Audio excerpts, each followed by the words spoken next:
नमस्कार, जय हिंद, वंदे मातरम। दोस्तों, स्वागत है आप सभी एग्ज़ाम सक्सेस जोन पर। आशा है आपका प्रिपरेशन अच्छा चल रहा होगा। देखिए कल हम लोगों ने सीडीपी की 2015 के पीवाईक्यू के क्वेश्चंस किए थे और आज 2015 का ही ईवीएस का क्वेश्चन हम लोग करेंगे। ठीक है, और थैंक यू उनको लगातार अपना सपोर्ट दे रहे हैं। ठीक है, इसके लिए। और आइए हम लोग क्वेश्चन की तरफ आगे बढ़ते हैं। पर्यावरण अध्ययन की प्रकृति निम्नलिखित का समर्थन नहीं करती। ए, बच्चे कम गलतियां करें। बी, बच्चों को करके सीखने का अवसर मिले।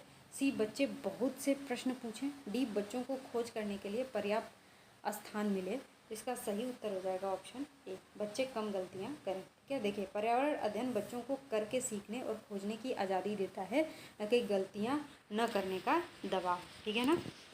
तो आप अगर गलती करेंगे तो ही सीखेंगे। ठीक है ना, सीखने की ये एक प्रक्रिया है। ठीक है, नेक्स्ट क्वेश्चन देखिए। देखिए क्वेश्चन देख करके आप परेशान मत होइएगा। सीडेट में ऐसे ही लेंदी क्वेश्चन आते हैं, लेकिन ये इजी है। देखिए आइए पढ़ते हैं हम लोग। एक शिक्षिका ने कक्षा 4 के विद्यार्थियों को पढ़ाने के लिए पौधे अंतर वस्तु का चयन किया। उसने सीखने के लिए निम्नलिखित अवसर प्रदान किए। ए, पहले नंबर पर देखिए, समूहों में पत्तियों का संग्रह करना। दूसरे नंबर पे है पत्तियों के आकार, स्वरूप और अन्य विशेषताओं पर चर्चा करना।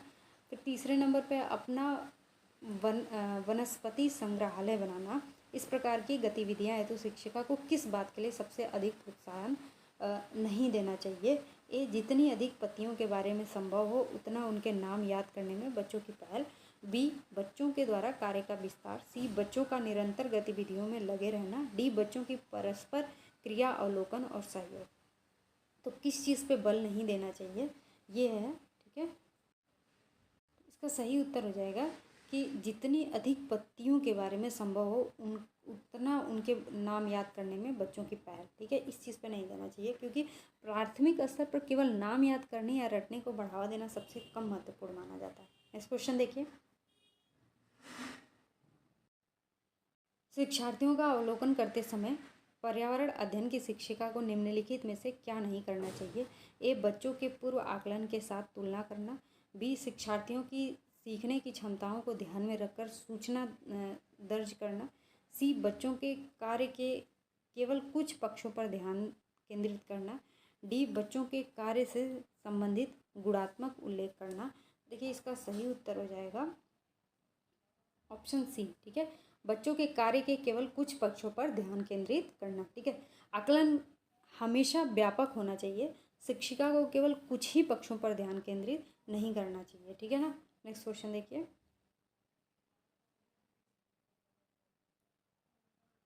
प्राथमिक स्तर पर पर्यावरण अध्ययन में समुदाय सीखने सिखाने का एक महत्वपूर्ण संसाधन है, क्योंकि यह एक बहुत सस्ता संसाधन है, या फिर यह आसानी से उपलब्ध होने वाला संसाधन है, या इसमें समझदार और बुजुर्ग व्यक्ति होते हैं, या फिर यह वास्तविक स्थितियों में सीखने के अवसर उपलब्ध कराता है। तो इसका सही उत्तर हो जाएगा ऑप्शन डी। ठीक है, यह वास्तविक स्थितियों में सीखने के अवसर उपलब्ध कराता है। देखिए समुदाय बच्चों को उनके वास्तविक, ठीक है ना, उनके वास्तविक जीवन की वास्तविक परिस्थितियों से जोड़कर सीखने के बेहतरीन अवसर प्रदान करता है। ठीक है, बढ़ते हम लोग नेक्स्ट क्वेश्चन की तरफ।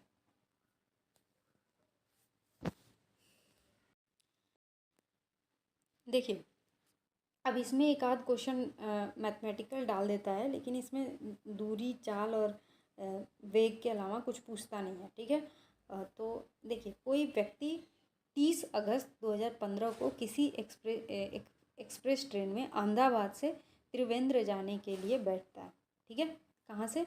अहमदाबाद से त्रिवेंद्र की तरफ। ठीक है, यह ट्रेन 1:30 बजे अहमदाबाद से छूटी और 1 सितंबर 2015 को 7 बजे त्रिवेंद्रम पहुंची। ठीक है, टाइम दोनों का देख लीजिए। ठीक, यदि अहमदाबाद से त्रिवेंद्रपुरम की दूरी 2268 किलोमीटर है, तो इन दोनों स्टेशनों के बीच ट्रेन की औसत चाल क्या थी? देखिए औसत चाल का फार्मूला क्या होता है? औसत चाल अगर पूछे, ठीक है,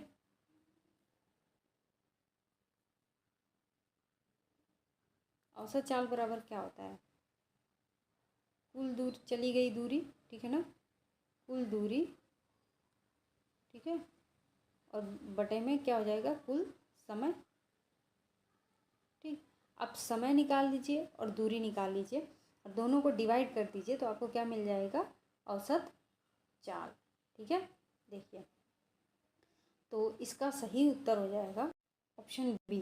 ठीक है, 15 मीटर प्रति सेकंड। देखिए कुल यात्रा का जो समय निकालने पे आ रहा है वो 42 घंटे है और औसत चाल जो है ये आ रहा है। ठीक है, मतलब डिवाइड कर दिया, ठीक है, कुल दूरी बटे में कुल लगा समय कर दिया तो कितना आ गया, 15 मीटर प्रति सेकंड। इसको जरूर पेन उठा करके कॉपी पे सॉल्व करके बताइएगा हमको। ठीक है, नेक्स्ट क्वेश्चन देखिए, और अगर ना समझ में आए तो आप कमेंट सेक्शन में भी पूछ सकते हैं। देखिए, गुरप्रीत पहली बार रेलगाड़ी से नई दिल्ली से चेन्नई गया। अपनी रेल यात्रा में उसकी गाड़ी के द्वारा निम्नलिखित में से किस नदी को पार करने की संभावना नहीं है, गोदावरी, गंगा, कृष्णा, नर्मदा। देखिए दिल्ली से चेन्नई जा रहा है ना, तो इसमें से कौन सी नदी नहीं आएगी। ठीक है, तो इसका सही उत्तर है गंगा। ठीक है, क्यों, क्योंकि नई दिल्ली से दक्षिण भारत यानी चेन्नई जाते समय ट्रेन गंगा नदी को पार नहीं करेगी, क्योंकि गंगा किधर है, उत्तर पूर्व में बहती है ना। गोदावरी, कृष्णा, नर्मदा मध्य प्रदेश होते हुए अगर जाएंगे आप तो नर्मदा पड़ेगी। ठीक है, फिर कृष्णा, गोदावरी ये सब उधर ही है। ठीक है, साउथ की नदियाँ हैं। ठीक है, तो नेक्स्ट क्वेश्चन देखिए, हमारे देश में निम्नलिखित स्थानों में से कौन सा ठंडा रेगिस्तान है, जैसलमेर, लद्दाख, मेघालय, दार्जिलिंग। देखिए इसका सही उत्तर है ऑप्शन बी, लद्दाख। बहुत इंपॉर्टेंट है। भारत में जम्मू और कश्मीर अब अलग केंद्र शासित प्रदेश हैं। ठीक है, क्षेत्र के लद्दाख को ठंडा रेगिस्तान कहा जाता है। तो जिस वक्त ये क्वेश्चन पूछा गया था उस टाइम पे जम्मू कश्मीर का हिस्सा था लद्दाख, लेकिन अब सेपरेट हो गया है। ठीक है, नेक्स्ट क्वेश्चन देखिए, कक्षा 5 की पर्यावरण अध्ययन की पाठ्य पुस्तक का एक पाठ उसी से ठंडा उसी से गर्म डॉक्टर जाकिर हुसैन द्वारा लिखी गई एक कहानी है। उन्होंने बच्चों के लिए ऐसी कई कहानियाँ लिखी हैं। अपनी मृत्यु के समय वे थे भारत के मुख्य न्यायाधीश, भारत के उपराष्ट्रपति, भारत के राष्ट्रपति, भारत के प्रधानमंत्री। तो इसका सही उत्तर है ऑप्शन सी, भारत के राष्ट्रपति। ठीक है ना, तो इम्पॉर्टेंट है। ठीक है, देखिए डॉक्टर जाकिर हुसैन भारत के तीसरे राष्ट्रपति थे। कौन से नंबर के, तीसरे। ठीक है, और पद पर रहते हुए ही उनका निधन हुआ था। तो यही पूछ लेता है कि कौन से राष्ट्रपति ऐसे हैं, 4 ऑप्शन दे देगा, पूछ लेगा कौन सा ऐसा राष्ट्रपति है जो पद पे रहते हुए जिनका निधन हो गया था। ठीक है, तो डॉक्टर जाकिर हुसैन। ठीक है, और भारत के किस नंबर के ये राष्ट्रपति थे, तीसरे नंबर। नेक्स्ट क्वेश्चन देखिए, खाद्य संरक्षण के लिए निम्नलिखित में से कौन सा जोड़ा ठीक नहीं है, आलू चिप्स, दूध पनीर, सेब जैम, कच्चा आम और अचार। तो इसका सही उत्तर हो जाएगा ऑप्शन बी। ठीक है, दूध पनीर। ठीक है, देखिए दूध से पनीर बनाकर उसे लंबे समय तक सुरक्षित नहीं रखा जा सकता, वह जल्दी ख़राब हो जाता है। लेकिन जबकि आलू से अगर चिप्स बनाए तो लॉन्ग टर्म के लिए चलता है। ठीक है, सेब से जैम चलता है अच्छे टाइम तक। कच्चा आम है उसका अचार बना देते हैं तो भी हम पूरे साल तक खाते हैं इसको। ठीक है, लेकिन दूध का पनीर जब बनाएंगे तो 1 दिन मैक्सिमम। ठीक है, 2 दिन ज़्यादा से ज़्यादा फ्रिज वगैरह में रख देंगे तो। नेक्स्ट क्वेश्चन देखिए, घरों की नीचे दी गई विशिष्टताओं पर विचार कीजिए। निचली मंजिल में कोई खिड़की नहीं, पेड़ के तनों की लकड़ी से बनी ढालू छतें, पत्थर के खम्भों पर ज़मीन से लगभग 10 से 12 फुट ऊंचाई पर बने घर, पत्थर, गारा और चूने से बनी मोटी दीवारें, लकड़ी के फर्श। लेह और लद्दाख के घरों में ऊपर दी गई कौन सी विशिष्टताएं पाई जाती हैं। ठीक है, ये चारों एक बार फिर से देख लीजिए और अगर लेना हो तो स्क्रीनशॉट भी इसका ले सकते हैं। ठीक है, अब इसका बताइए, ऑप्शन देखिए, ABCD या फिर CBCD A या फिर ADE या ABC। तो आइए हम लोग देखते हैं फिर से। ठीक है,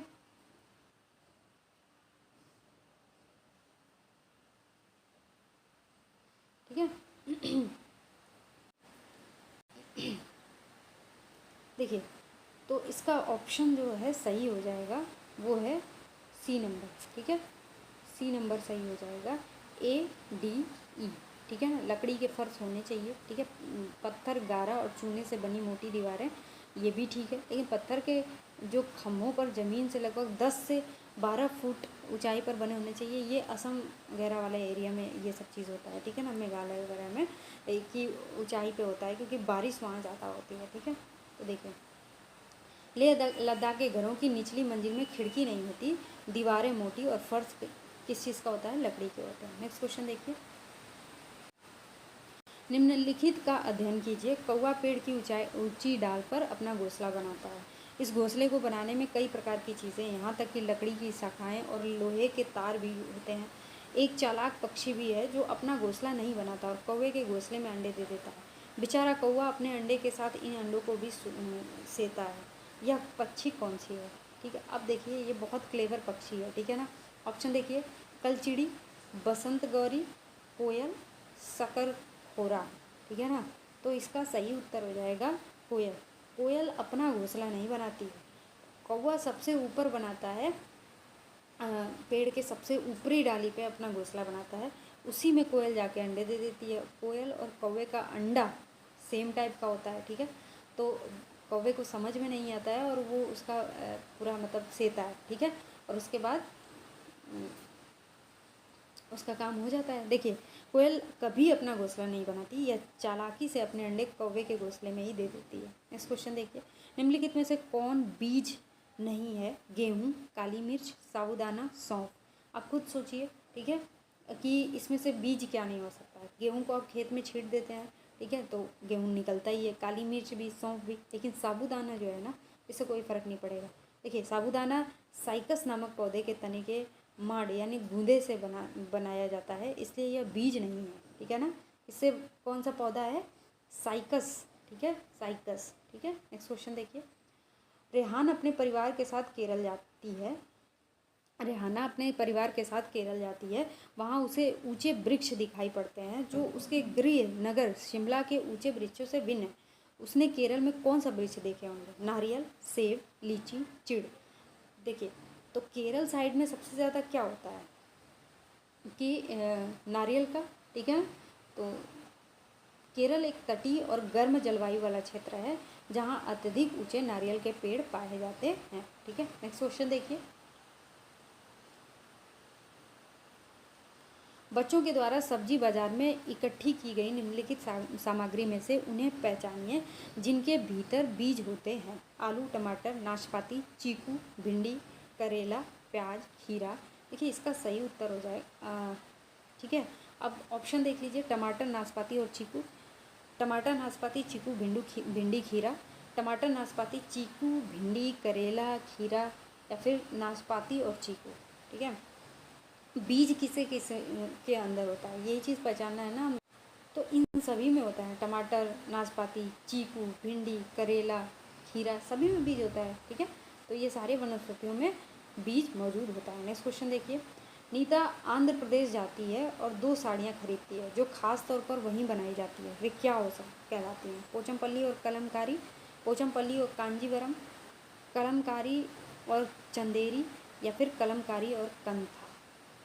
तो देखिए, इसका सही उत्तर हो जाएगा ऑप्शन ए, ठीक है ना, पोचमपल्ली और कलमकारी। देखिए, पोचमपल्ली और कलमकारी आंध्र प्रदेश की सुप्रसिद्ध पारंपरिक बुनाई और हस्तशिल्प कला शैलियाँ हैं, ठीक है। पोचमपल्ली का नाम पोचमपल्ली करके ही जगह का नाम है, उसी पे पड़ गया था, ठीक है, आंध्र प्रदेश में। नेक्स्ट क्वेश्चन देखिए, निम्नलिखित में से कौन सी बीमारी रुके या इकट्ठे हुए पानी से हो सकती है? मलेरिया, पोलियो, निमोनिया, चेचक। इसका सही उत्तर है मलेरिया, क्योंकि पानी अगर इकट्ठा होगा तो मच्छर पैदा होंगे, ठीक है। और मच्छर से क्या होता है? गंदगी से क्या उत्पन्न होता है? मच्छर, ठीक है। और मच्छर से अगर एनोफिलीज मच्छर काट दे तो कौन सा रोग हो जाता है? मलेरिया रोग, ठीक है। तो रुके हुए गंदे पानी में एनोफिलीज मच्छर पैदा होते हैं और ये मादा होती हैं, ठीक है ना, जो मलेरिया रोग फैलाने के मुख्य वाहक हैं। नेक्स्ट क्वेश्चन देखिए, निम्नलिखित में से कौन सा जोड़ा ठीक है, ठीक है। असम में बिहू, उड़ीसा में भरतनाट्यम, तमिलनाडु लावड़ी, कर्नाटक कथक, ठीक है। तो इसका सही उत्तर हो जाएगा ऑप्शन ए, असम में बिहू नृत्य होता है। ये सारे नृत्यों का नाम दिया हुआ है, ठीक है ना। और अब तो ये मतलब सही ऑप्शन यही हो जाएगा, क्योंकि बिहू असम का शास्त्रीय लोक नृत्य है। ये भी इम्पॉर्टेंट है, शास्त्रीय लोक नृत्य, ठीक है।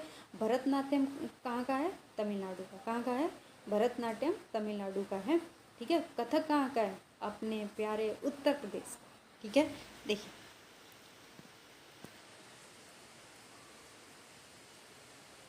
78 क्वेश्चन नंबर है। देखिए, एस्मिको अपने घर इग्लू का निर्माण बर्फ से करते हैं, इसका क्या कारण है? ए, बर्फ ठंडी हवा और पानी को अंदर नहीं आने देता। बी, बर्फ की दीवारों के बीच मौजूद हवा अंदर की गर्मी को बाहर जाने से रोकती है। सी, बर्फ मुफ्त में मिलती है, अन्य सामग्री की कीमत अधिक होती है। फिर डी है, ध्रुवीय क्षेत्रों में केवल बर्फ ही उपलब्ध है। तो इसका सही उत्तर क्या हो जाएगा? क्या हो जाएगा? बर्फ की दीवारों के बीच मौजूद हवा अंदर की गर्मी को बाहर जाने से रोकती है, ठीक है ना। तो बर्फ की परतों के बीच में, बहुत इंपॉर्टेंट है ये, जीके के पर्पज से भी बहुत इंपॉर्टेंट है कि बर्फ की परतों के बीच में फंसी हवा उष्मा की कुचालक होती है। उष्मा की क्या होती है? कुचालक होती है, जो अंदर की गर्मी को बाहर नहीं आने देती, ठीक है ना। नेक्स्ट क्वेश्चन देखिए, निम्नलिखित में से कौन सी विशेषता बरगद के पेड़ की जड़ों की नहीं है? ए, जड़ें शाखाओं से नीचे लटकती हैं। बी, इसमें जमीन के भीतर जड़ें होती हैं। सी, जड़ें भोजन का भंडारण करती हैं। डी, जड़ें खम्भों की तरह पेड़ को सहायता प्रदान करती हैं, ठीक है। तो इसका सही उत्तर हो जाएगा सी, जड़ें भोजन का भंडारण करती हैं, ठीक है। देखिए, बरगद की लटकती हुई जड़ें स्तंभ जड़ें कहलाती हैं। ये भोजन का संचय या भंडारण नहीं करती हैं। नेक्स्ट क्वेश्चन देखिए,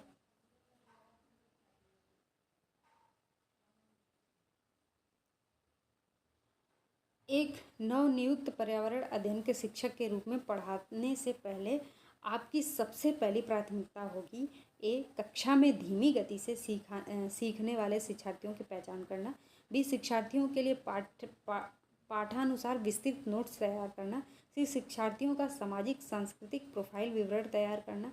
डी, पढ़ने से पाठ योजना तैयार करना, पहले से पाठ योजना तैयार करना, ठीक है। तो इसका सही उत्तर क्या हो जाएगा? देखिए, इसका सही उत्तर हो जाएगा ऑप्शन सी, ठीक है। सबसे पहले आपको तो बच्चे के बारे में समझना है कि उसकी सामाजिक सांस्कृतिक जो प्रोफाइल है उसका विवरण क्या है, ठीक है ना। तो शिक्षक को बाल केंद्रित शिक्षा है तो बच्चों की पृष्ठभूमि जानने के लिए उनका सामाजिक सांस्कृतिक विवरण जानना आवश्यक है। नेक्स्ट क्वेश्चन देखिए,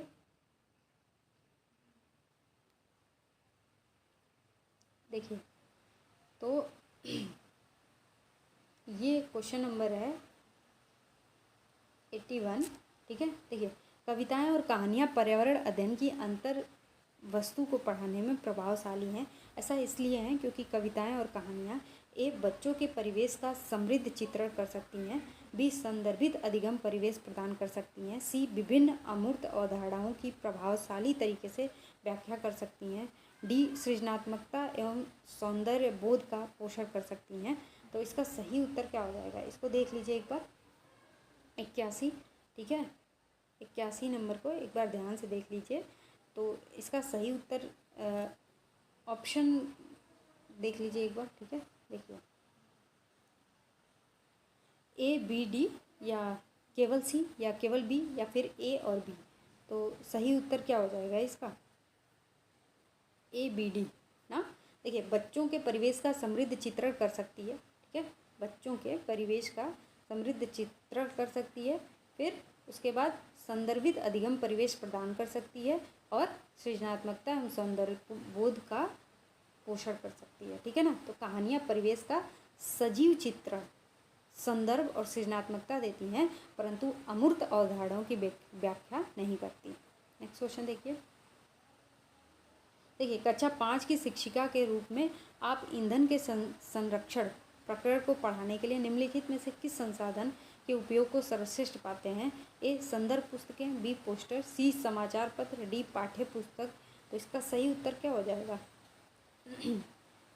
समाचार पत्र, ठीक है। देखिए, तो ईंधन के संरक्षण के लिए सबसे उपयुक्त क्या होगा? समाचार पत्र। समाचार पत्र वास्तविक दुनिया की समस्याओं और वर्तमान ईंधन संकट को दिखाकर बच्चों में समझ विकसित करते हैं, ठीक है। नेक्स्ट क्वेश्चन देखिए, कक्षा 4 की एक शिक्षिका शिक्षार्थियों से कहती है कि वे अपने कार्यपत्रक, अवलोकन, रिपोर्ट और सत्र में एकत्रित की गई सामग्री को एक फोल्डर में डाल दें। इन फोल्डर को क्या कहा जा सकता है? ठीक है, पोर्टफोलियो, दत्त कार्य, परियोजना कार्य, घटना वृत्तांत, अभिलेख। इसका सही उत्तर हो जाएगा ऑप्शन ए। ठीक है, पोर्टफोलियो। अगर ये सारी चीज़ें, कार्यपत्रक, अवलोकन, रिपोर्ट और फिर सत्र में एकत्रित की गई सामग्री को एक फोल्डर में डाल दें तो इसी को हम लोग क्या बोलते हैं? पोर्टफोलियो। देखिए पोर्टफोलियो जो होता है ना, हर एक बच्चा का उसकी जो विशेषता है, ठीक है, उसकी सारी जानकारी, उससे संबंधित सारी जानकारी दी जाती है। ठीक है ना, पोर्टफोलियो में। ठीक है, देखिए विद्यार्थियों के क्रमिक कार्यों, रिपोर्ट और एकत्रित शैक्षणिक सामग्री के संग्रह को पोर्टफोलियो कहते हैं। नेक्स्ट क्वेश्चन देखिए।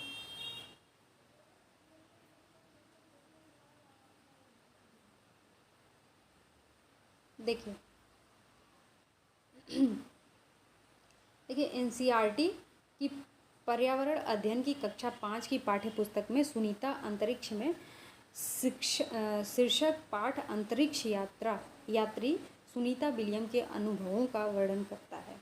ठीक है, अब सुनीता विलियम क्या है? अंतरिक्ष यात्री थी ना, तो उन्हीं के अनुभवों को लेकर के उनका वर्णन करते हुए क्लास में एक टीचर है जो कक्षा 5 के बच्चों को पढ़ाता है। ठीक है, अब इसे शामिल करने का क्या कारण हो सकता है बताइए? अब यह ऑप्शन, यह घटना अंतरिक्ष यात्रियों की ज़िंदगी में झांकने का अवसर देती है। यह घटना स्पेसशिप में भौतिक स्थितियों का वर्णन करती है। यह घटना स्त्री पुरुष लिंग जेंडर रूढ़िवादिता को चुनौती देती है। यह घटना गुरुत्वाकर्षण की अवधारणा को समझने में मदद करती है। तो देखिए सी तो सही ही होगा इसमें। ठीक है ना, सी वाला ऑप्शन जो है वो एकदम सही होगा, क्योंकि ये चुनौती दे रही है। लोग कहते हैं ना कि मैथ्स इनका सब्जेक्ट है, साइंस जो है लड़कों के लिए बेटर होता है, तो इस चीज़ को चुनौती देती है। ठीक है, ऑप्शन देख लेते हैं हम लोग कि केवल डी या फिर ए बी सी या ए बी सी डी या केवल ए। तो इसका सही उत्तर क्या है? A B C. ठीक है ना, तो यह पाठ अंतरिक्ष यात्रियों के जीवन, भौतिक दशाओं और जेंडर रूढ़िवादिता को तोड़ने से गहराई से संबंधित है। नेक्स्ट क्वेश्चन देखिए। देखिए आपको चीज़ें अगर समझ में आ रही हैं तो अपने दोस्तों तक भी शेयर करिए इसको। ठीक है, लगातार आपको 2 सितंबर तक ये क्लासेस सी टेट की मिलती रहेंगी। ठीक है, साथ ही साथ सुपर टेट की भी क्लासेस हम लोगों ने शुरू कर दी है, और एक सीरीज़ है जिसके नाम से आप अगर देखेंगे तो मिल जाएगा, शिक्षक निर्माण सीरीज़। तो उसको भी देखते रहिएगा। ज़्यादा लेंदी वो लेक्चर नहीं होंगे, बट बहुत इंपॉर्टेंट होंगे, हर टॉपिक और हर एक क्वेश्चन। उसका पैटर्न यही है कि पहले हम लोग कॉन्सेप्ट सीखेंगे और उसके बाद क्वेश्चन। ठीक है, देखिए पर्यावरण अध्ययन की एक शिक्षिका निम्नलिखित कारणों से अपनी कक्षा का प्रारंभ कुछ मुख्य प्रश्न पूछते हुए करती है। सबसे कम प्राथमिकता वाला कारण कौन सा है, उसे चुनिए। शिक्षार्थियों का चिंतन उद्दीप्त किया जा सकता है। प्रश्न शिक्षार्थियों में उत्सुकता जगाते हैं। प्रश्न प्रकरण को संदर्भ परक बनाने में मदद करते हैं, या फिर शिक्षार्थियों का चिंतन सीमित किया जा सकता है। ठीक है, तो ये सही उत्तर यही हो जाएगा ना कि सीमित नहीं किया जा सकता। ठीक है, प्रश्न पूछने का उद्देश्य बच्चों के चिंतन का विस्तार करना है, सीमित करना नहीं। नेक्स्ट क्वेश्चन देखिए। किसी क्रियाकलाप के लिए समूह बनाते हुए सामाजिक अध्ययन के शिक्षक को चाहिए कि वह ए सुनिश्चित करे कि लड़के लड़कियों के समूह अलग अलग हों, बी उनके अंकों के अनुसार समूह बनाएं, सी केवल 2 समूह बनाएं और प्रत्येक में बहुत से शिक्षार्थी हों, डी सभी प्रतिभागियों की सहभागिता और सहयोग सुनिश्चित करें। तो देखिए इसका सही उत्तर हो जाएगा सभी प्रतिभागियों की सहभागिता और सहयोग सुनिश्चित करें। आप अगर अलग अलग समूह बनाते हैं लड़के लड़कियों की, तो ये रूढ़िवादिता है, ये गलत हो जाएगा। ठीक है ना, उनके अंकों के अनुसार समूह बनाएं। इसमें कुछ बच्चों के अंदर हीन भावना और कुछ बच्चों के अंदर अहंकार आ सकता है। ठीक है, और 2 समूह बनाएं, प्रत्येक समूह में बहुत से विद्यार्थी हों, ये भी सिस्टमेटिक ढंग से नहीं है, तो इसलिए इसका ऑप्शन डी सही हो जाएगा। सामूहिक गतिविधि का मुख्य उद्देश्य प्रत्येक छात्र की सक्रिय भागीदारी और सहयोगात्मक अधिगम को बढ़ावा देना है। नेक्स्ट क्वेश्चन देखिए। प्राथमिक स्तर पर पर्यावरण अध्ययन की पाठ्य पुस्तक में निम्नलिखित में से कौन सी विशेषता नहीं होनी चाहिए? ए, यह शिक्षार्थियों की वैविध्यपूर्ण पृष्ठभूमि की ज़रूरतों को पूरा करती है। बी, यह वास्तविक कहानियों और घटनाओं को शामिल करती है। सी, यह परिभाषाओं और अमूर्त अवधारणाओं की व्याख्या करने पर ध्यान केंद्रित करती है। डी, यह प्राकृतिक और समाज सांस्कृतिक परिवेश को एकत्रित तरीके से प्रस्तुत करती है। ठीक है, तो इसका सही उत्तर क्या हो जाएगा? यह परिभाषाओं और अमूर्त अवधारणाओं की व्याख्या करने पर ध्यान केंद्रित करती है। ठीक है ना। प्राथमिक स्तर पर पाठ्य पुस्तकों को अमूर्त परिभाषाओं या रटने वाली व्याख्याओं पर ध्यान देना चाहिए। ठीक है, नेक्स्ट क्वेश्चन देखिए। पर्यावरण अध्ययन शिक्षण के संदर्भ में राष्ट्रीय पाठ्यचर्या की रूपरेखा यानी NCF 2005 निम्नलिखित में से किसे प्रस्तावित नहीं करती? ए, बच्चों के अनुभवों और संदर्भों से जोड़ना। बी, हस्तपरक क्रियाकलाप। सी, तकनीकी शब्दावली से परिचित करना। डी, विषयानुसार उपागम। इसका सही उत्तर क्या हो जाएगा? इसका सही उत्तर हो जाएगा सी, तकनीकी शब्दावली से परिचित कराना। ठीक है, NCF 2005 प्राथमिक स्तर पर जटिल तकनीकी शब्दावली और परिभाषाओं को थोपने का कड़ा विरोध करती है। ठीक है ना। नेक्स्ट क्वेश्चन देखिए। प्राथमिक स्तर के शिक्षार्थियों में मानचित्र बनाने और समझने के लिए निम्नलिखित में से किन कौशल या कौशलों के विकास की आवश्यकता है? स्थानों की सापेक्ष स्थिति की समझ, सही है। स्थानों की सापेक्ष दूरी और दिशाओं की समझ, ठीक है। प्रतीकों और स्केल पैमाने की समझ, बात सही है। ठीक है, देखिए। और फिर डी नंबर पे स्केल पैमाने के अनुसार स्पष्ट आरेख बनाना। ठीक है, तो इसका सही उत्तर क्या हो जाएगा? इसका सही उत्तर हो जाएगा A, B, C। ठीक है ना। तो क्योंकि मानचित्र के लिए सापेक्ष स्थिति, दूरी, दिशा, प्रतीक की बुनियादी समझ होनी सर्वाधिक महत्वपूर्ण है। ठीक है ना, तो ये तीनों ही सही हो जाएंगे। नेक्स्ट क्वेश्चन देखिए। और जो स्टूडेंट जो है पहली बार CTET का पेपर देने जा रहे हैं, तो सुपर टेट आपके लिए एक गोल्डन चांस है। ठीक है ना, बहुत कम टाइम में बहुत अच्छी सैलरी के साथ।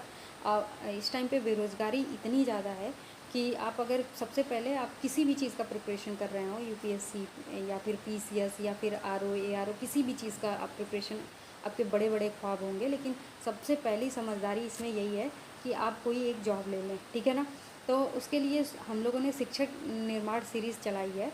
तो CTET के बाद आप उसी चीज़ पे फोकस करिएगा, और साथ ही 10-10, 15-15 मिनट का डेली मैं सुपर टेट का देती रहती हूँ। ठीक है ना, ये हिंदी और फिर सामाजिक विषय, और ऐसे धीरे धीरे करके मैं सारा आपका कंप्लीट करा दूँगी। और 10 से 15 मिनट में आपका कुछ नहीं जाएगा, लेकिन बहुत सारी चीज़ें आपको सीखने को मिलेगा उस चीज़ से। तो आप उसको साथ ही साथ देखते रहिएगा, क्योंकि अचानक से भर्ती आएगी और आप सोचेंगे कर लें लास्ट टाइम पे, तो वो मुश्किल हो जाएगा, क्योंकि इस टाइम पे कंपटीशन बहुत हाई लेवल का है। ठीक है, और एक अच्छी जॉब है, मतलब सैलरी उसकी बहुत अच्छी है। ठीक है, तो फैमिली का प्रेशर, सोसाइटी का प्रेशर, इस चीज़ से आपको बहुत ही राहत मिलेगा। ठीक है ना। देखिए, प्राथमिक कक्षाओं में पर्यावरण अध्ययन पढ़ाने के लिए निम्नलिखित में से कौन सा उद्देश्य संबंधित नहीं है?